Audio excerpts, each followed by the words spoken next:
Hi, I'm Kayla Droog. Hi, I'm Linda OJ. Welcome to the Next Gen Business Podcast. Let's go. The Next Gen Business Podcast is produced by the Small Business Community Network. Visit them online at www.sbcncanada.org.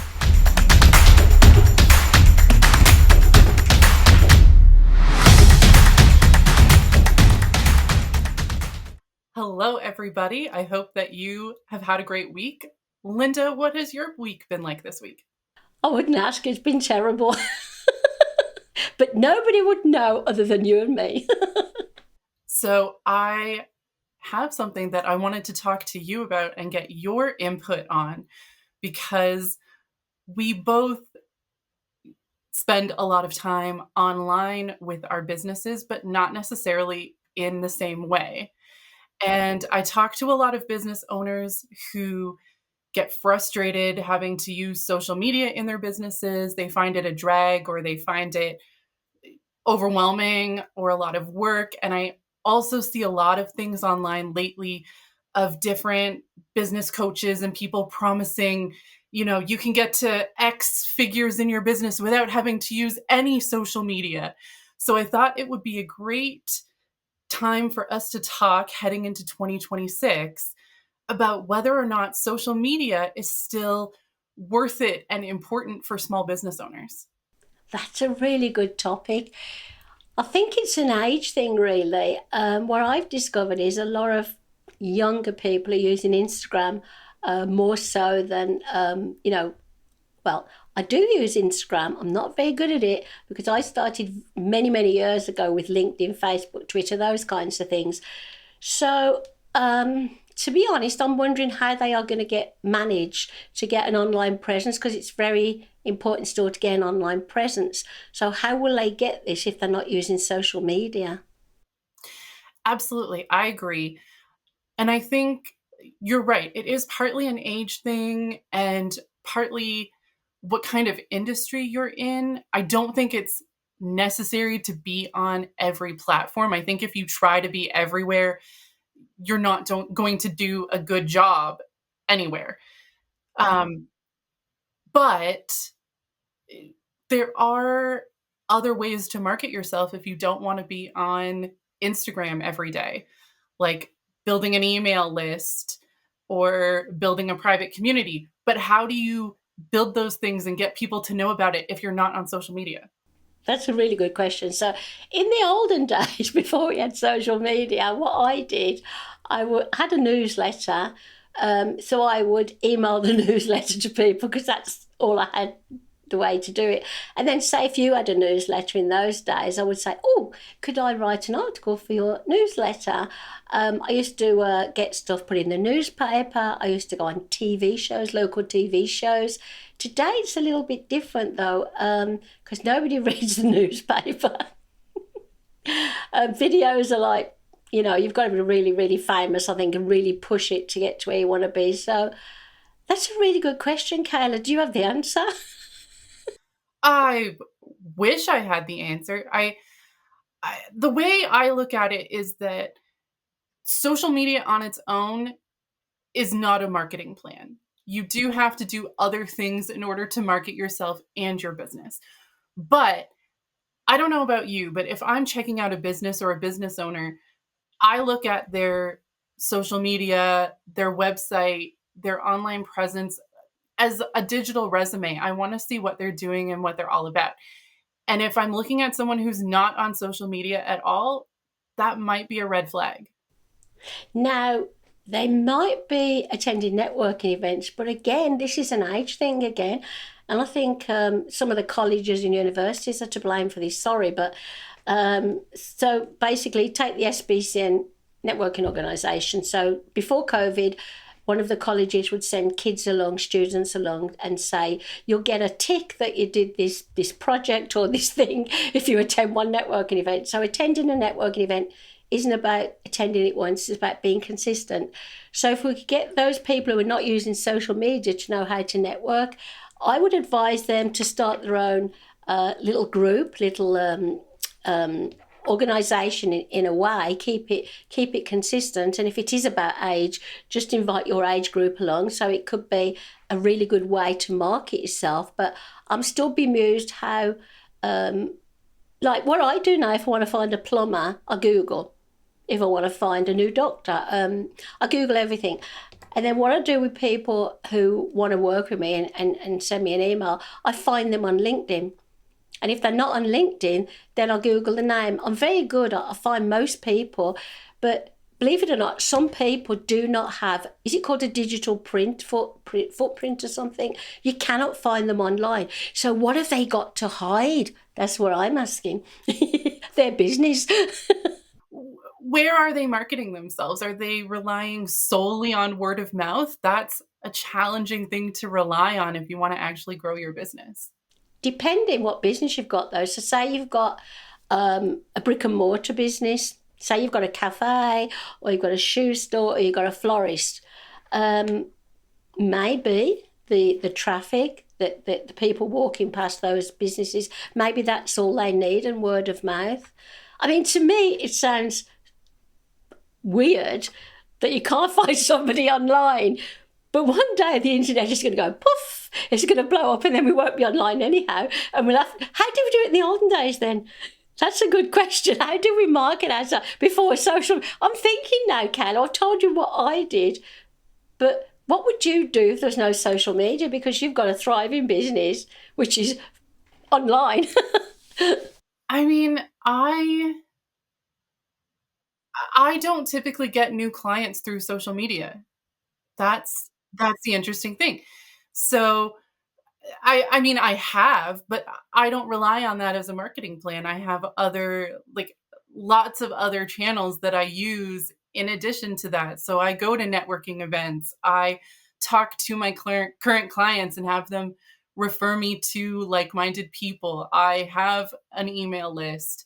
I run Facebook ads when I have something that I think is worth putting money into. So, which I don't think is worth it. I don't know. Did you ever have any luck doing that? Did you ever get any clients out of it?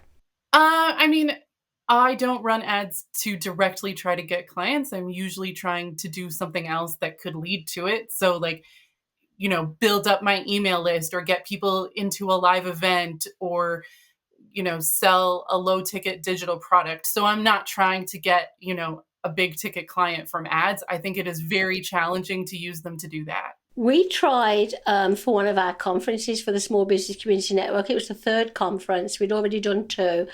And everybody had started doing conferences in the area where we live. So ticket sales were down. So we paid a little bit of money on Facebook in particular. And we got no tickets sold through it. It raised awareness, but nobody bought extra tickets. That was, again, word of mouth and the speakers we had at the event. So let's go back in time. In the olden days, because I've written about this, I used to write blogs for big organisations. I didn't like doing it, but it was good money till I started making money. So I once wrote the story about how in the olden days there was a radio and people would listen to the radio and they'd say, okay, so there's, I don't know, a market opening up, so people would listen to the radio. And then he went to the TV where they did commercials, advertisements on the TV. And they still do those. And then to say we have newspapers, but there's a wonderful networking global organisation that's been going donkey's years called the Chamber of Commerce. And that started with people round a table in a kitchen. And then they used to have a lot of women's organisations, So basically we've come a full circle, and now the generation, you're not my generation, I'm not your generation, there's a generation younger than even you. And basically those people are finding a way. So basically if you're on Etsy, you've still got to be online. You've got to have because you see the problem is people are selling more online. So once, what was this for? When I had my own TV show on Rogers, I was looking for somebody who could make crafts of sorts. So I went to a craft show with Dave. I dragged Dave round and we walked around this craft show. Do you know how hard it was to find someone who actually was on Etsy and made... I did find someone who made baby clothes, okay? But what I then found, once she had been at the on the TV, she was on my TV show as a guest, I never heard from her again. So that is my secret. If I meet somebody in real life, you can run, but you can't hide. Seriously. So basically, I have no. That's a really fantastic question. Yeah. So you've said you don't necessarily need social media. You are doing it very well without. But I think social media has helped me build a brand and a good visibility. So how are they doing? How do we find out about somebody if they're not on social media? Do we go to Yellow Pages? There's a plug for Yellow Pages. Well, and I don't use social media necessarily as my frontline marketing method for my business, but I still am on social media. I still use it to build my brand and awareness as well, and to establish credibility. But if you don't want to be on social media at all, I hope you're a brick and mortar business then, because I don't know how you can be an online business and not. I'm going to bring this up on one of my LinkedIn posts. I love to put different posts. Somebody said to me the other day, I like reading your posts because I never know what you're going to talk about from one day to another. I might talk about my cat. I might talk about health. I might talk about the SPCN. I might talk about... And that is what's drawing in my people, my clients, my tribe, as they say. But I'm going to do some research and find out how they're doing it, because it's killing me. I hadn't actually thought about that. I knew people were staying away from social media in a way, but I thought, well, they're using other stuff, aren't they? What is that other than Pinterest and Instagram, really? What is that? Is there something new we don't know about? I mean, there's TikTok, which I feel like I'm too old to get into.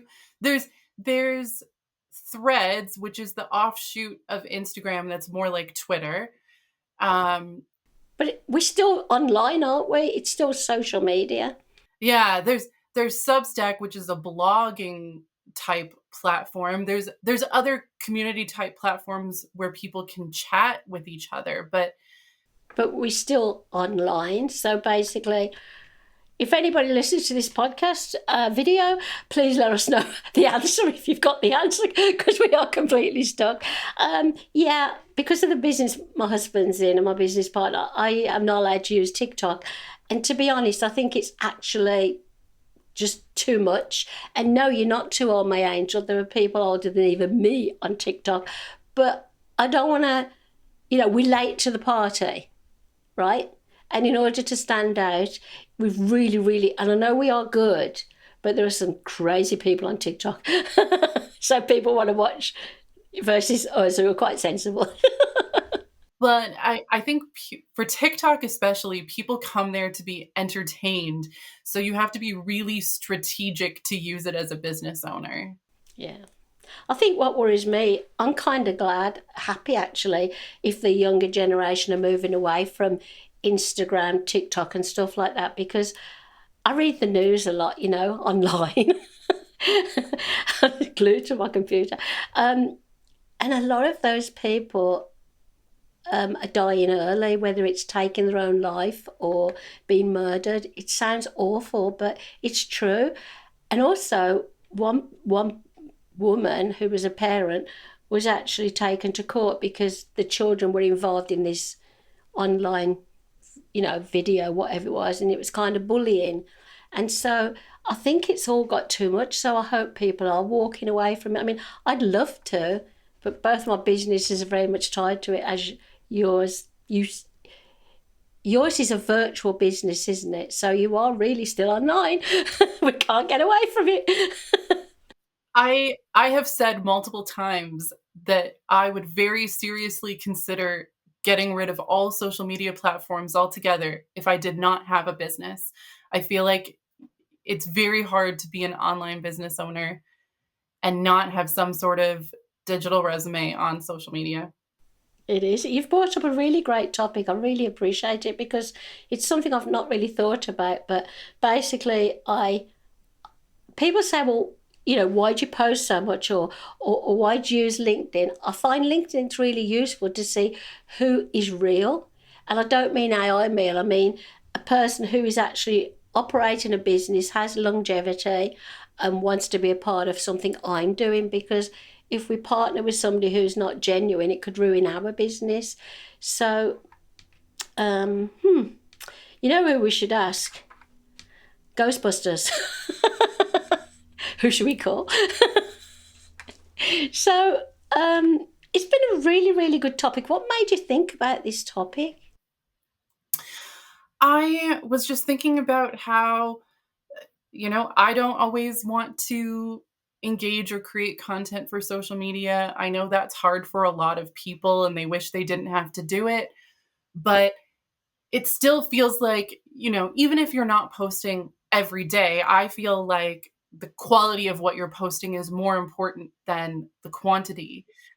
Um, but I do still think, even in 2025, heading into 2026, that it's pretty hard to not have some sort of social media presence, even if it's not as consistent, even if you're focusing on other things like events or your email list or networking or things like that. You still probably need to post on social media every once in a while and convince people that you're a real human. Well, I mean, Dave is a, husband, business partner. He's a real human. He works for the corporate world, so he's got a LinkedIn profile. Doesn't really post much of his own stuff, but he does post stuff from his organisation to help the organisation. But it's not a consistent thing, because basically he's in his office doing his thing, which he's supposed to be doing. But then again, even the meetings in the offices today, whether it's a small office, a big office, a corporate office, wherever, they're online all the time, aren't they? Because that's how they do their meetings. And that's what frustrates me, because before COVID, I think I used to meet a lot more people around the world than I do now, but people are kind of backed away from in-person meetings. Hmm. So it's a really good topic. I'm really grateful you brought it up, because now you've got my brain thinking. I'm thinking I'm gonna ask AI all about this. They'll have the answer, because of course they're always right. Well, that's my goal, is to, come up with a topic for us to discuss that makes you want to do a mad amount of Googling later. Yeah, it's really got me, because, like, as I say, I haven't had a horrible week at work.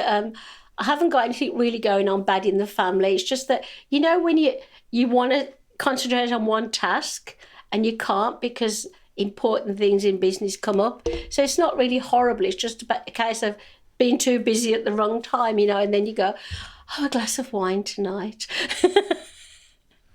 Well, I think that's been a really, really wonderful topic, Kayla. I really do. Thank you so much. And I'm quite looking forward to next month now, because it's my turn to come up with one.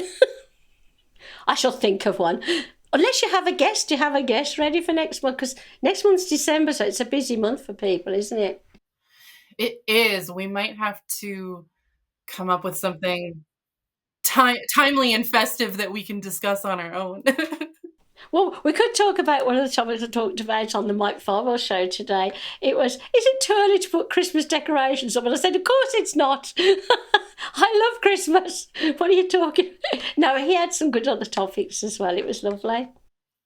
Well, thank you for engaging in this examination of all things social media and small business with me. It's really been fun. It was really fun. So I'm going to say goodbye from me. And I'm going to say goodbye from me as well. Thank you.